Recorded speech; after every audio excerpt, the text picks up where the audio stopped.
would throw a ball that he had to leap either one side or the other and catch it on a fly. And he called it, I think, divers. And we spent hours together doing that, and he kept saying, "More divers, Dad, more divers."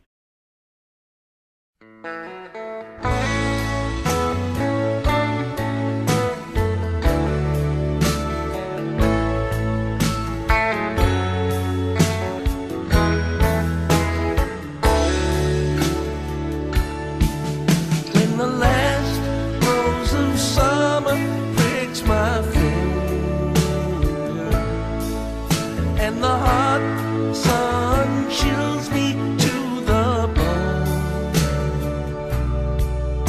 when I can't hear the song for the singing, and I can't tell my pillow from a stone, I will walk alone by the black muddy river and sing me a song of my own. I will walk alone by the black muddy river and sing me a song of my own. The last bolt of sunshine hits the mountain.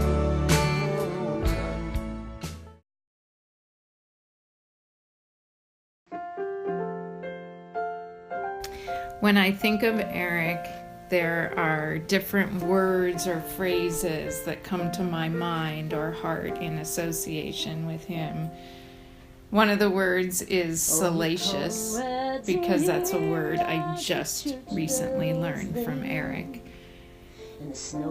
Another phrase is, "We're all gonna die," which is something that Eric says to me periodically when I'm really anxious. Just do your best. It's all you can do. That one has been so important to me, especially throughout these past couple years of college, because I always just struggle so much with feeling like it's not enough, and feeling like I want to go back and redo things, and feeling like there's no hope, feeling like I'm going to fail, and he's consistently said that in just the craziest, most stressful time.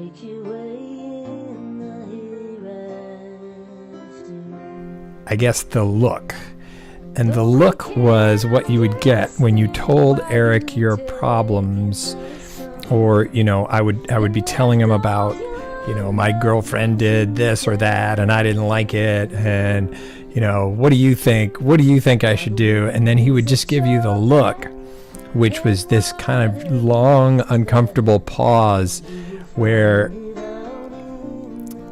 you're wondering what he's thinking. And then when you ask, he just tells you, "I'm waiting to hear what you think." Because he won't, color your judgment about what you should do about something. He always would try to draw me out and help me figure out what I was feeling or thinking about any particular thing.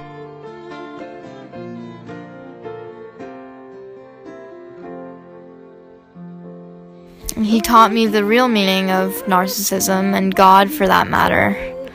And I think that it's made a big difference in my life and actually my writing.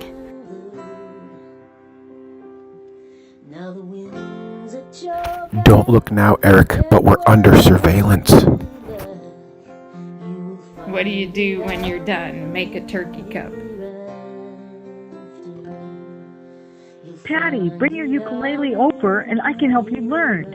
It's really easy and you'll love playing it.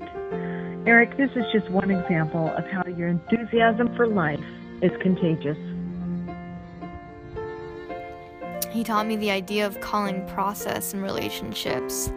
And this is actually something that has really brought a lot of my relationships to a whole new level. Because when you can talk about what's going on right then in the moment, it's this incredibly powerful thing where both people joined together in this joint self-awareness. What? You're kidding. You're kidding, right? No, you're kidding.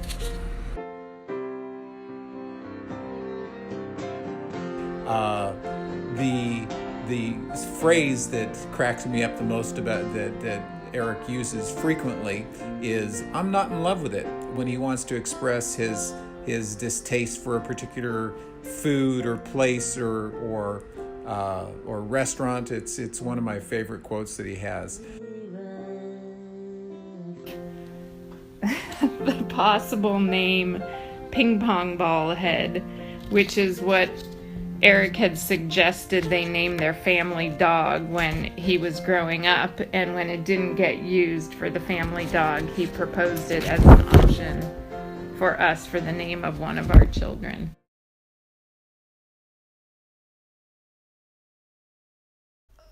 Places that come to mind: Esalen, Hawaii, sushi places, because that's always been a big thing.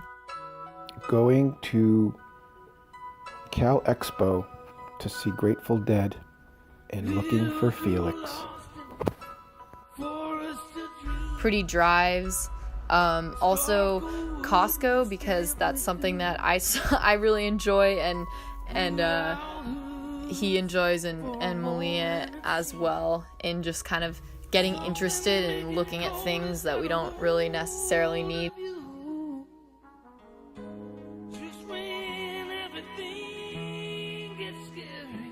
Just hotels in general, because being with him there was always sort of a special thing for us. It felt like our thing. And I mean, Dad's a playful person in general, but especially on these trips, I felt like he would always really want to join me in the games, and I would want to play, and we'd make up songs together and stuff like that.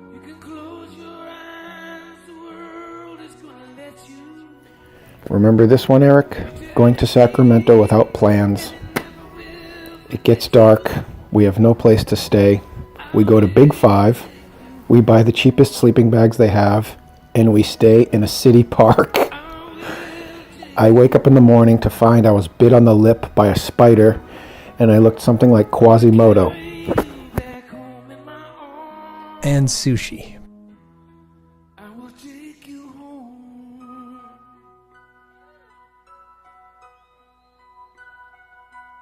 We had a big backyard with a dock and a pier and a dock, and we spent a lot of time in the backyard playing ball and in the water, either windsurfing or water skiing.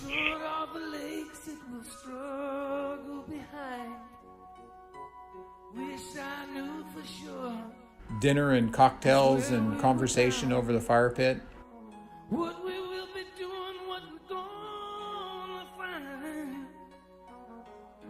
Drum circles and concerts. He reminds me of Goshi for obvious reasons. Tennessee Valley, where we had some great hikes, and on one of those great hikes, that's where Eric proposed to me.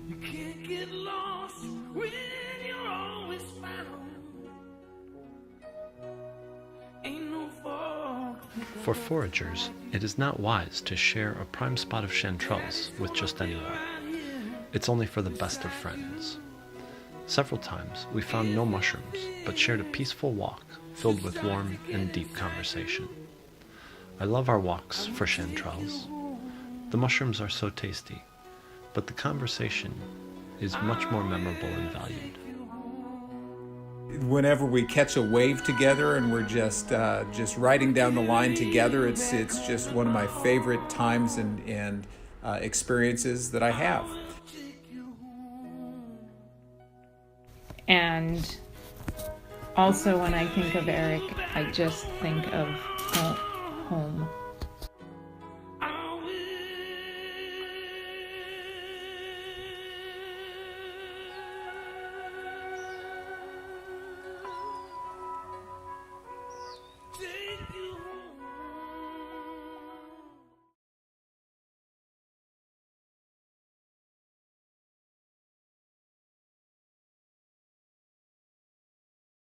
Eric was close to this one guy, this one A&R or talent guy from Virgin Records, I think, and I think his name was Alex.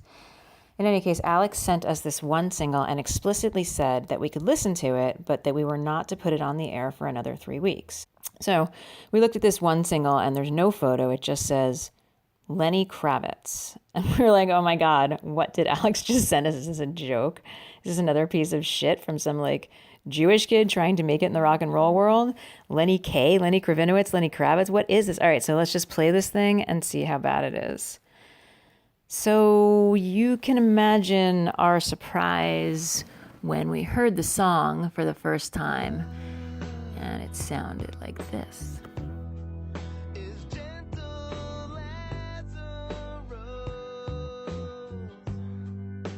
I don't think I can think of any other music other than Lenny Kravitz that reminds me of Eric. The How Are You Doing song, and Hannah will know what I'm talking about. Either it was a Father's Day or a birthday, he made for me a tape of his music, which I had never fully appreciated. And I still have that tape, and I have it in one of the vehicles. And Steer by Missy Higgins, because it was one of the first songs I showed him that he really liked in exactly the way I wanted him to. The first one that came to mind was I Miss You by Blink-182. He took me and my best friend Annika to my first punk rock concert for my 16th birthday, and it's such an incredible memory from such a strange, confusing, and angsty time in my life. The song Peaches by Kristen Hall, because it was one of the great songs that Eric would wake me up to when I slept at his apartment when we were dating. Stella Blue, Black Peter, Peggy-O, and Ripple by Grateful Dead remind me of him in a really comforting and at-home, easy way. And a couple years ago when I first moved away to college, I would always listen to those songs when I was going to sleep. The only other word, I guess, the other word that comes to mind is wonder. Eric has this amazing sense of wonder, this kind of like a child, like not a childishness, but a childlike sense of openness and curiosity about everything and anything, and a sense of humor about things. And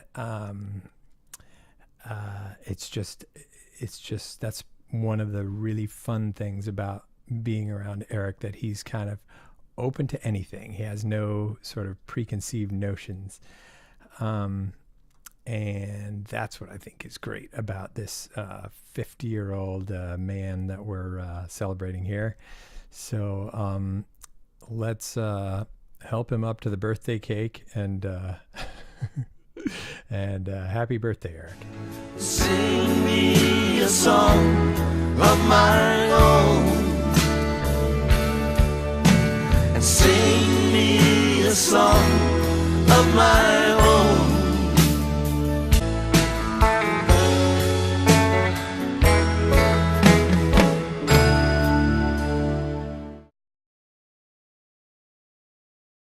She looks like a big pink pig.